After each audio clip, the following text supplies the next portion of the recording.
Notre économie linéaire repose sur des ressources bon marché et une énergie fossile disponible. On extrait, on fabrique, on consomme, et puis on jette, puisant dans un stock limité de matériaux et générant des déchets. Mais exploiter ces ressources et cette énergie devient de plus en plus cher et compliqué.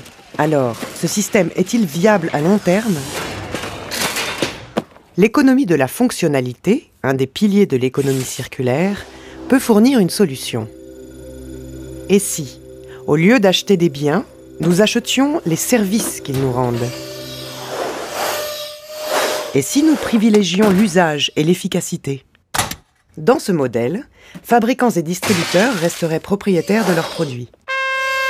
L'entretien et les réparations feraient partie du contrat. Encore mieux, la facture pourrait comprendre les coûts de fonctionnement, comme par exemple l'électricité. Pour les entreprises, il serait logique de conserver les matières premières qui se raréfient et dont le prix ne cesse d'augmenter. Dès lors, le concept même d'obsolescence programmée n'a plus lieu d'être. Ainsi, les biens durables deviendraient accessibles à un prix raisonnable puisqu'on ne les achèterait plus. C'est déjà le cas pour les téléphones portables et les voitures. Et pourquoi pas pour les réfrigérateurs, les machines à laver, les outils électriques ? Bien entendu, chaque individu, chaque entreprise a des besoins spécifiques. Ce n'est donc pas un modèle figé.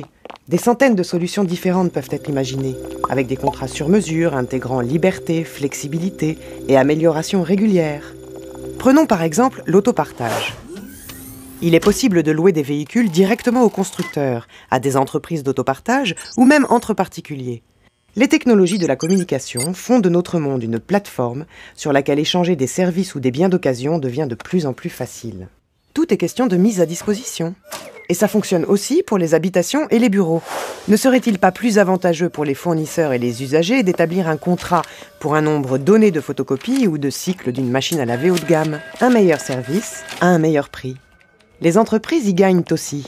L'extraction et la transformation des matières premières peut représenter jusqu'à 75% de l'énergie utilisée pour la fabrication d'un produit. Le reconditionnement, pratiqué à grande échelle, réduirait considérablement nos besoins énergétiques. Cela aiderait à passer aux énergies renouvelables. Ce système pérenne éradiquerait la notion de déchets et maintiendrait dans le circuit les matériaux précieux grâce à la réparation et à la remise à neuf. Et tout cela en créant des emplois.